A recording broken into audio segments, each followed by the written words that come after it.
هلو گایز، چطورین بچه ها؟ خوبین؟ در طی یک حرکت انتحاری تصمیم گرفتم که برم موامو کوتاه کنم و من آخرین باری که کوتاه کرده بودم دی پارسال بود و کراتین هم داشت. از اینجا هم کراتین داره و چون کلی تصمیماتی برای موهام دارم به خاطر همین خیلی یکهویی تصمیم گرفتم برم و کاملا دودل بودم. از دوستان پرسیدم، از خواهرم پرسیدم، کلی خودم گفتم دلم می‌خواست یه تغییر ایجاد کنم ولی نمیدونستم چه جوری باید این تغییر ایجاد بشه و حال منو خوب کنه که یهو به ذهنم اومد که آها، من کوتاه کردن موهام خیلی حالمو خوب میکنه.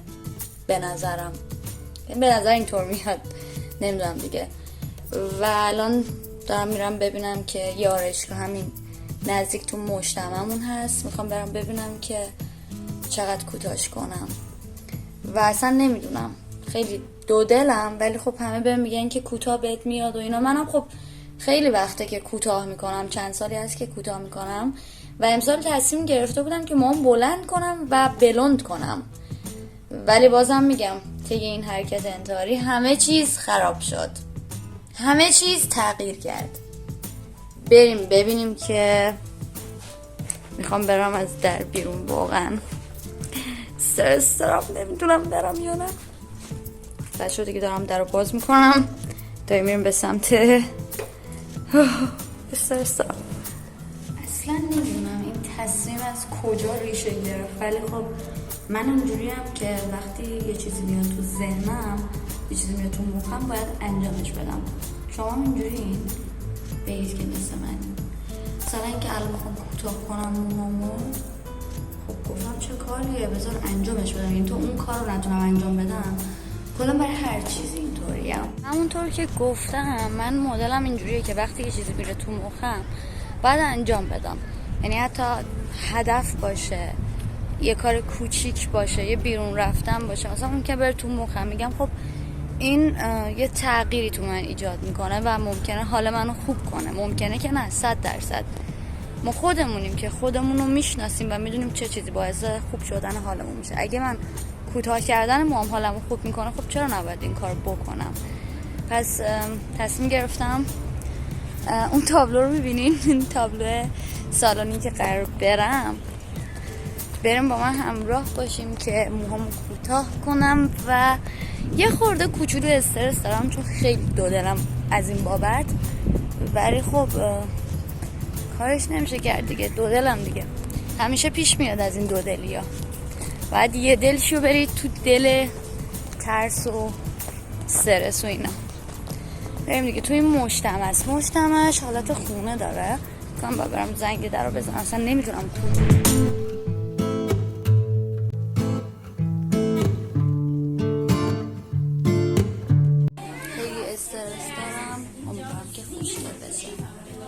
داشته باشیم.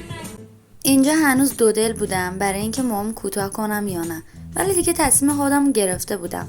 بالاخره باید یه دل می شدم و استرس رو کنار می ذاشتم. اینجا که هر تیکه از موامو قیچی می کرد، بند وجودم به درد می اومد. ولی خب تصمیمی که خودم گرفتم. شما هم برای هر تصمیمی که تو زندگیتون میگیرین اصلا پشیمون نشین و خوشحال باشید، چون نتیجهش خیلی خوب شد.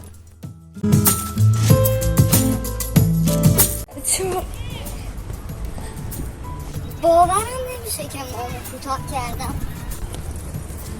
جدی باورم نمیشه، خیلی باورش برام سخته. هر تیکه‌ای از موامو که کوتاه میکرد قلبم از تو دهنم در میومد. ولی بچه‌ها نگاه کنید، بدون چیز کلا اصلا براشینگشو برام خوب انجام نداد، راضی نبودم. کلا هزینه کوتاهی 90 گرفت، چون تو پرندیم خب یه مقدار ارزونتر نسبت به جاهای دیگه میگیره. اینجوری احساس میکنم شبیه سمندون شدم. واقعا با هر تیکه‌ای که کوتاه میکرد من قلبم از تو دهنم میومد بیرون. سلامی دوباره از آینه کثیف به شما بچه. الان چند روز از کوتاهی موام گذشته و اینجوری شده دیگه. من چون موام فره وقتی میرم همون میام بیرون اینجوری موام پف میکنه و و چون نصفش هنوز اینقدرش کراتین است هنوز اون حالت خوشگل خودشو نمیگیره. به خاطر همین مجبور شدم دوباره دست به دامن اتو کشی بشم برای موهام که واقعا زجرآوره. ولی شما اگه موهاتون رو کوتاه کردین حتما دقت کنید که این بلا مثل من سرتون نیاد که همش مجبور بشید یه اتو دستتون باشه و اتو بکشین. یه سری تصمیمات تو زندگی آدم یهوییه که یهو پیش میاد و اینم از اون همون تصمیم یهویی من بود. هرچند من این 5 سال اخیر رو کلا موامو دارم همش همینجوری کوتاه میکنم، ولی خب یهویی دیگه الان راضی ام از موهام، خیلی دوستش دارم، خیلی بهم میاد. کلا فیس رو خیلی چی میگن جذاب‌تر میکنه موهای کوتاه. اگه شما هم هوس کردین حتما بریم موهاتون رو کوتاه کنین. لایک و ساب و کامنت یادتون نره. دوستتون دارم. تا ویدیو بعدی. بای.